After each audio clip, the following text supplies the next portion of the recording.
Hi, my name is Rachel Nachmias, and today I'm going to be updating you on my first month of my year of not buying any clothing.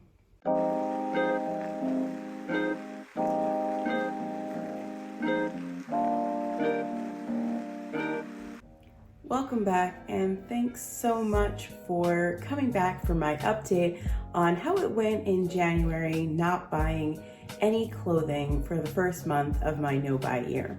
So I have a few bullet points of what I want to talk about in these updates, and it's certainly possible that they may evolve as we continue to do them throughout the year, but I've come up with a few things that I think you guys might be interested to hear about, and so we're going to sort of hit those one by one.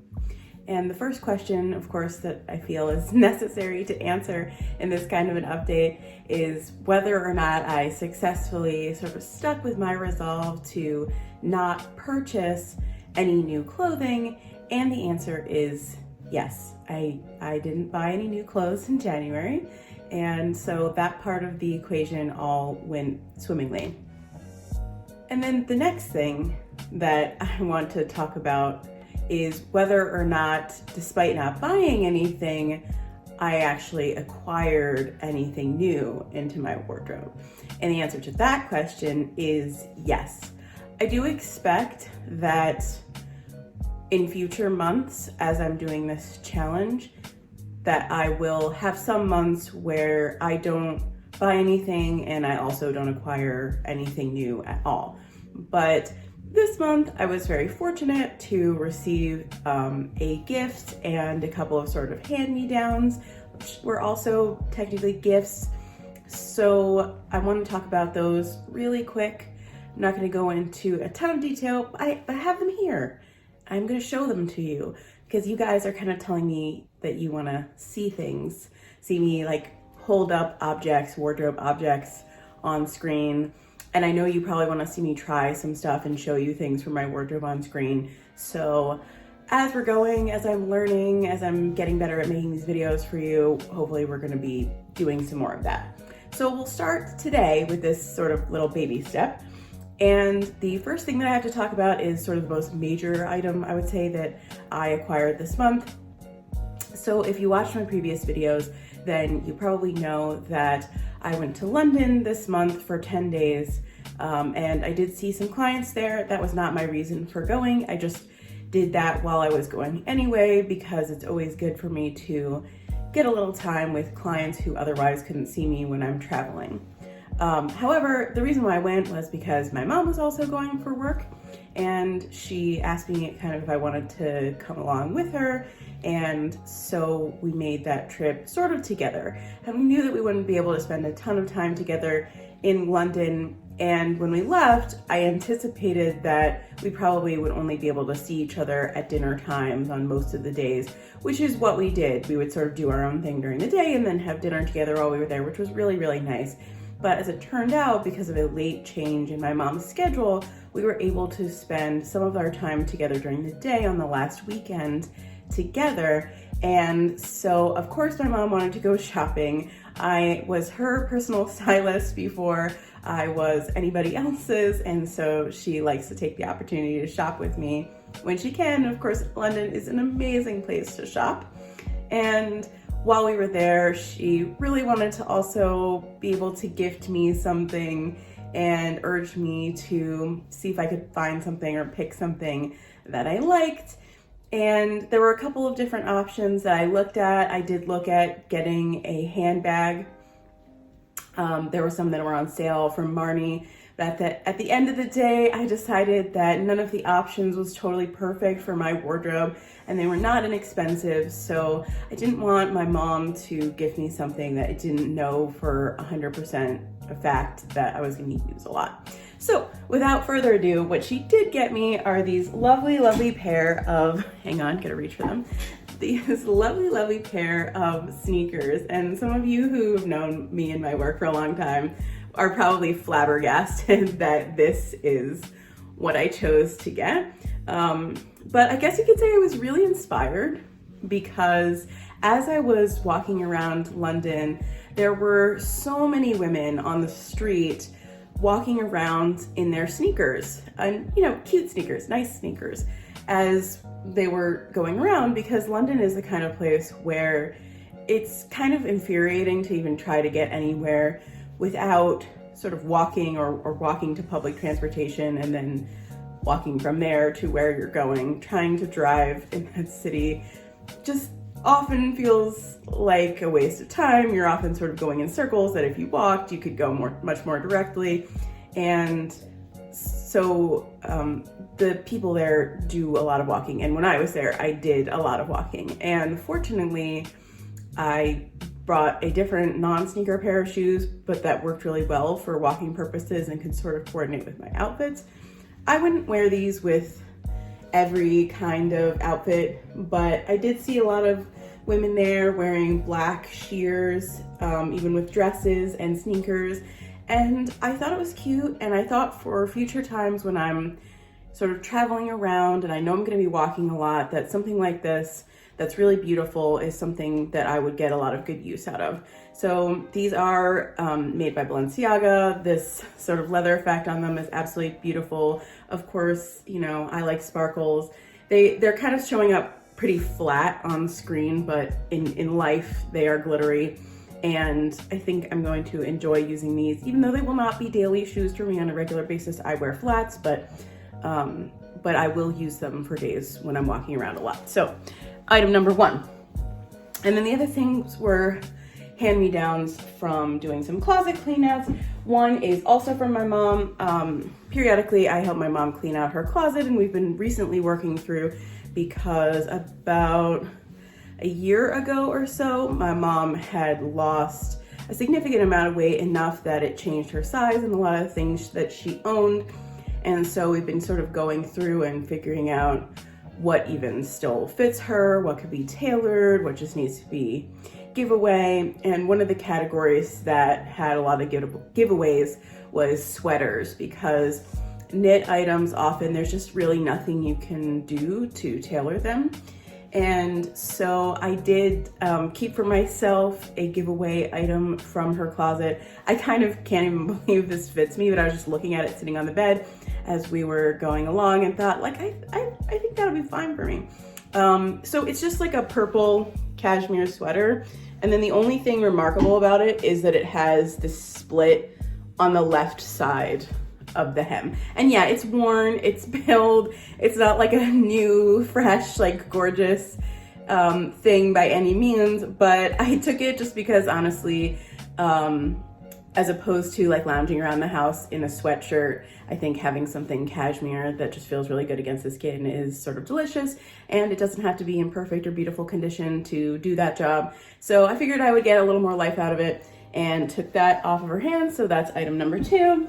And item number 3 was gifted to me by one of my clients in London as we were going through her closet. So this is a pair of flats that have never been worn because they were not, as it turned out, the perfect size for my client. So she never ended up wearing them. I think it's funny because they kind of go perfectly with what I have on today. They're very clearly sort of shouting that they're my style, and as you guys know already, this is the type of shoe that I wear as my daily driver. So I haven't cracked these yet because I usually kind of wear through a pair or two, which I have some in rotation now, before I start another pair, and also because these are suede. So I think I'm gonna save them for warmer months when there's hopefully gonna be less sort of wet, yucky weather to deal with. So those are the items that I acquired this month. That brings us to our next line of inquiry, which is whether or not I ever needed something and didn't have it to wear. So in a short answer to that question, no, I didn't have to go naked at any point this month. And honestly, it would have been absolutely not even a question or a thing if it hadn't been for the fact that I'm also doing this overlapping month of using the 4x4 capsule that I made in my last video. that is posing some challenges for me to just like practical concerns about wearing my wardrobe, which I'm going to talk about in the wrap-up video for that, so I don't want to get too much into it. The exception, other than the fact of my limiting myself to 16 wardrobe pieces for most of this month, is definitely that I don't actually have a winter hat at the moment. I've owned them in the past. I just don't seem to have one anymore. There was like a point at which we had some moths in the place where I kept them, I think like a couple of years back now, and they sort of got destroyed, the ones that I had, and I never replaced them. I'm not sure why that never bothered me up until this point, but maybe because it's January and because I was traveling, I also spent a good amount of time walking around outside, probably more so than I usually would in recent years this time of the year. And so it really got me feeling like I would have loved to have a hat, something to just cover my ears and keep my head a little bit warmer when I'm outside. And even like just running out at night with the dogs, it can be really cold here, and it would have been nice to have something. So that's a piece that I thought I would have liked to have used, but I don't own one at this stage. So that sort of segues very nicely into my next major topic, which is thinking about what I might have purchased if I weren't on a no-buy in terms of clothing this month. And I think I would have purchased a hat, almost certainly. And the style hat I think I probably would have gone for is these ones that have been around for the last couple of years, and they sort of have like a furry pom-pom on the back and then are a knit hat in the front. I'm gonna try to show some pictures of what I'm talking about, possibly over here. So hopefully that's happening. And if not, maybe you've seen this type of hat before.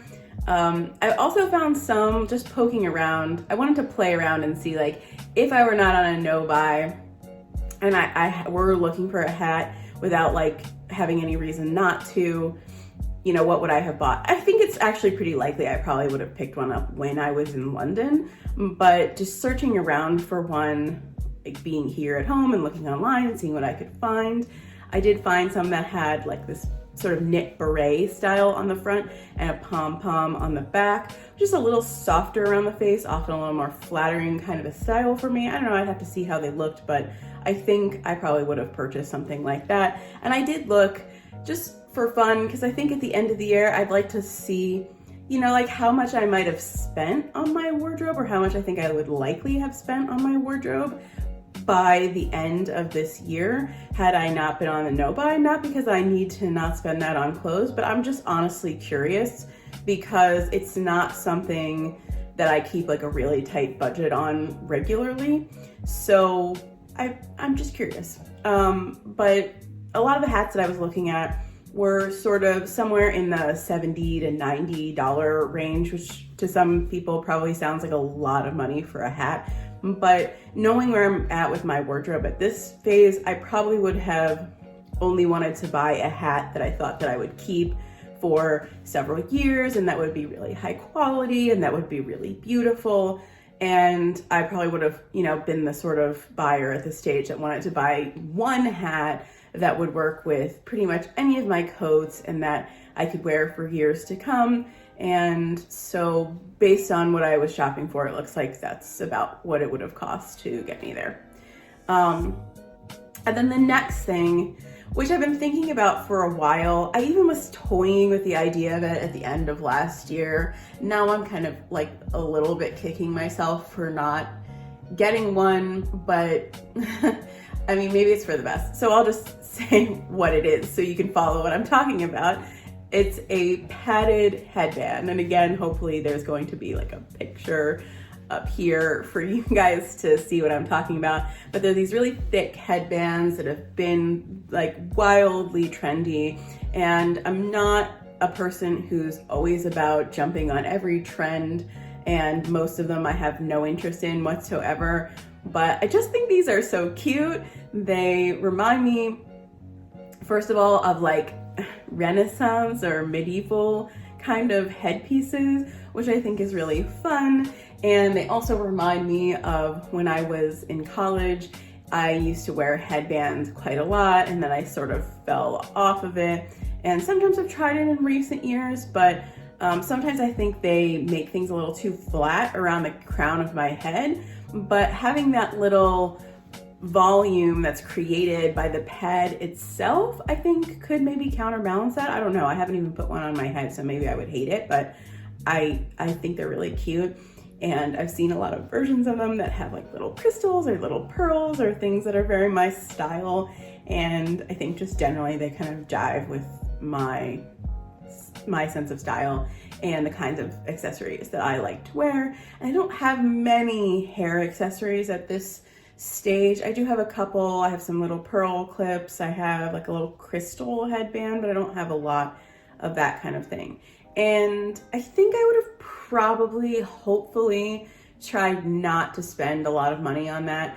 And part of the reason why I'm sort of glad that I am not buying one, even though on the other hand, I absolutely do want one, is that they're so trendy that they're already getting like pushback articles of like, why won't the padded headband die? And so I know in a couple of years, it's going to be like a very obvious trend from a couple of years ago from then. And so even if I bought a pretty cheap one, which some of them on Amazon or even ASOS on sale are like $4 or $5, so it's not a major investment.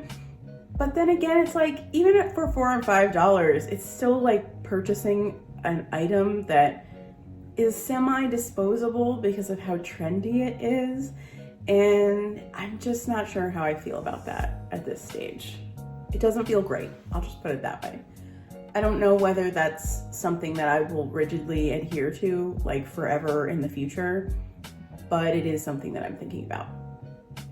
And that brings me to the next thing that I might have bought.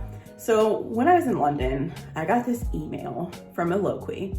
And Eloquii, if you don't know, is a plus size retailer, and I do buy a lot of my things there in recent years. I have some very mixed feelings about Eloquii, but I don't think this is the time or place in this video to get into it.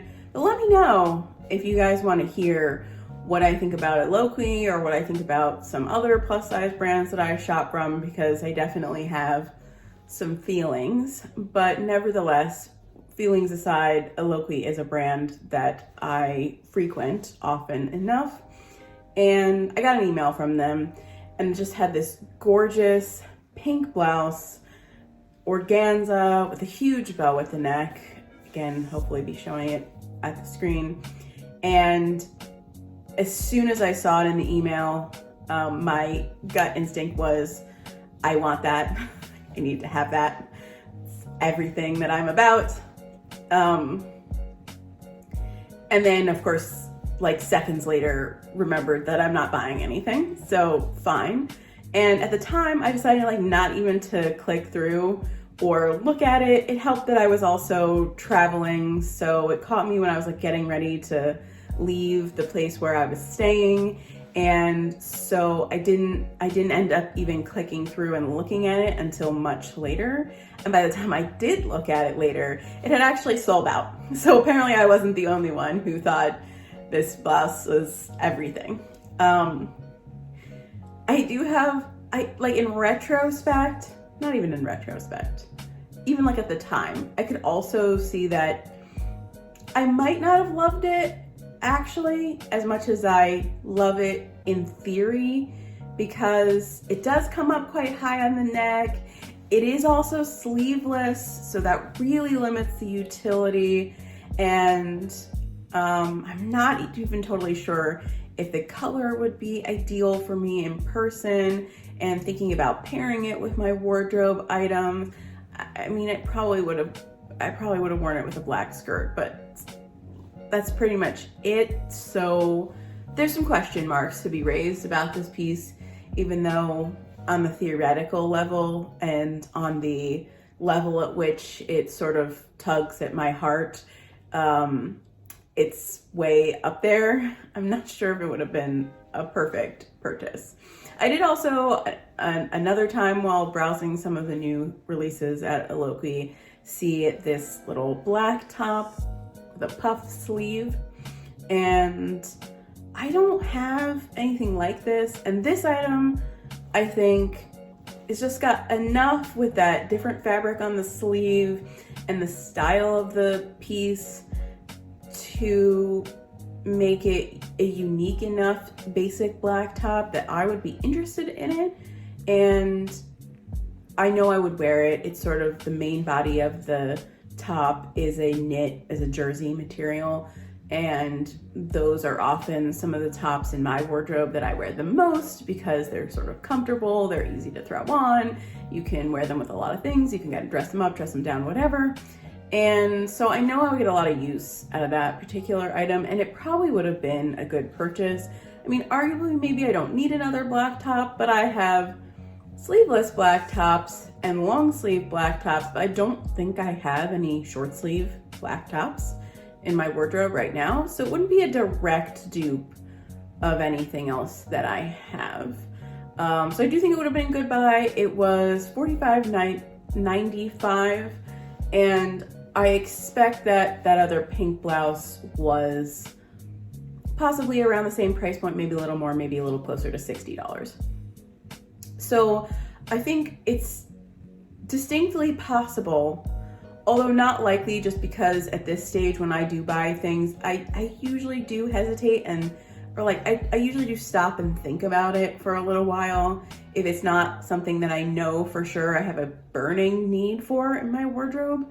So I think probably in any reality, the pink bow blouse would have sold out before I ever got to it. And so I probably wouldn't have ended up with it one way or another. I think it's likely that they'll try and bring it back if they can. They do sometimes do that at Eloquii, so it might be surfacing again. But if I had purchased it, it's very frequently that if I'm ordering something from there, I will see if there's anything else that I want shipped to me at the same time. Because, you know, while I'm trying a couple of things, sort of may as well get bang for my buck out of the shipping, or at least that's the logic. I'm not saying it doesn't have potential flaws. So it's certainly possible that I would also order this black blouse with the puff sleeves at the same time. And then lastly, the most painful thing I think for me on this list is that actually at the end of last year, before I even started this challenge, I saw a particular handbag come up on one of the sites out there that resells designer items. And this is an Alexander McQueen handbag. And it's also a handbag that I have previously owned. Some people do know this about me, but in 2010, I think, in 2010, the house that I was living in burned to the ground and we lost basically absolutely everything. I happened to have a bag of clothes I had just taken away with me and hadn't unpacked yet in the back of my car, in the trunk of my car, which also the front of which was melted, but the trunk was fine and it had this bag in it. And that was pretty much the possessions that I had left to my name at the end of that phase. And so this was the first designer handbag that I ever bought for myself. I saved up money to be able to get it. I stocked it everywhere because I knew there weren't going to be that many of them made, and it was getting a lot of press. And, you know, I researched it on forums and I called around to all different shops that might have it. And I did end up getting one. I was able to get one, and it was a bag that I just loved and cherished so much. I'm not going to show a picture of it because it is still on the site, and I am holding out a possibly futile hope that at some point later this year, if somebody's buying a gift for me, I might persuade them to purchase it for me, because I would really like to have it. It would mean a lot for me to have it on not just an emotional level, but also just a functional level. I think it's a bag that I would actually use. So I don't just want it because it has a lot of significance for me. I also would like to have a red bag that is sort of the size that this bag is and would fill a need in my wardrobe, because I don't have anything like that right now. Which is, to be fair, there's another small red bag of like sort of a comparable style. It doesn't look identical by any means, but it's a comparable style from Polen. Maybe I'll show that one.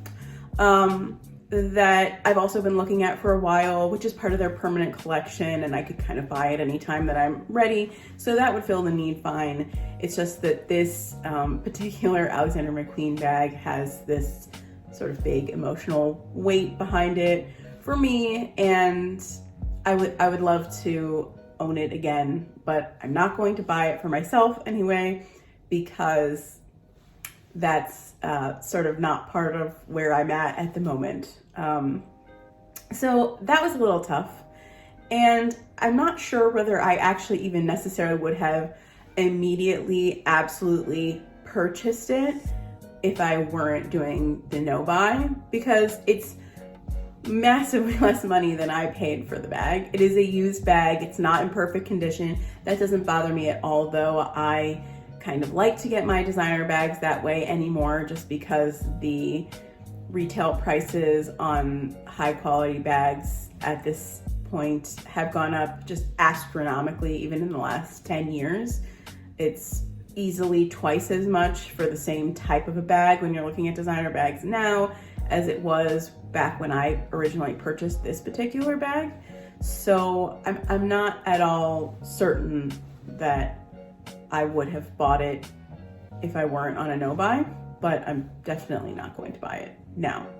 So I think I'll stop going on and on about that and move on to my final category of thoughts about this first month of not buying any clothing, which are just sort of my general feelings about it. You know, was it easy? Was it hard? Was I don't know, tempted to buy anything? Or like, essentially, how did I feel about not buying any clothing?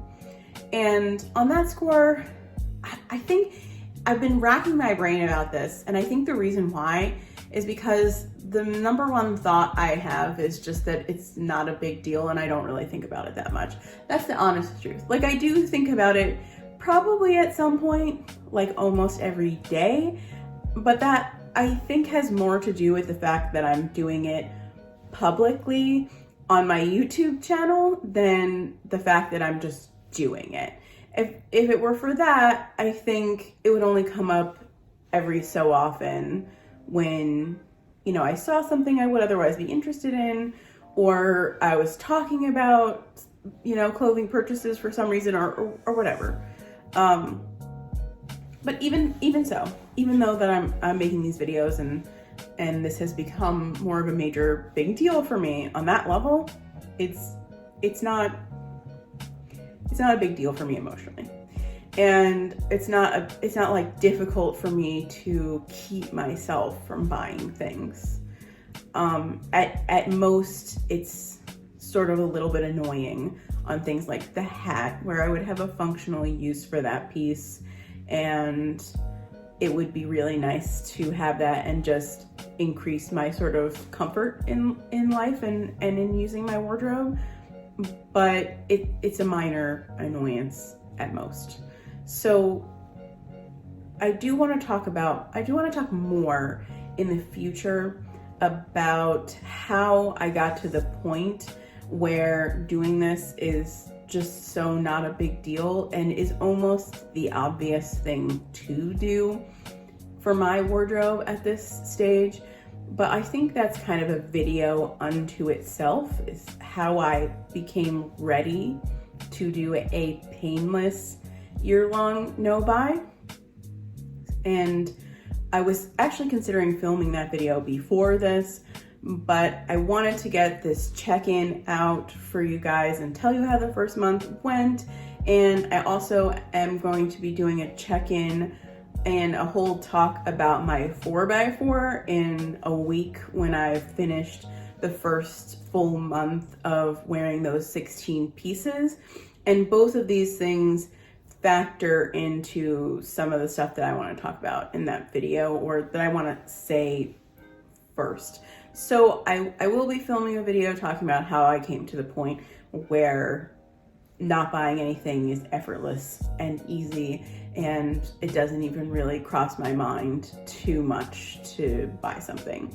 I will say the biggest perturbance and annoyance to me in this whole thing has absolutely been the 4x4 capsule. So I'll spoil that for you right away. And I'm going to talk loads about why. And I'm not saying that it's a bad concept or that it doesn't work or anything like that. It absolutely does. But for me and interacting with my wardrobe, it sort of didn't do some of the things that I was hoping it would do very well.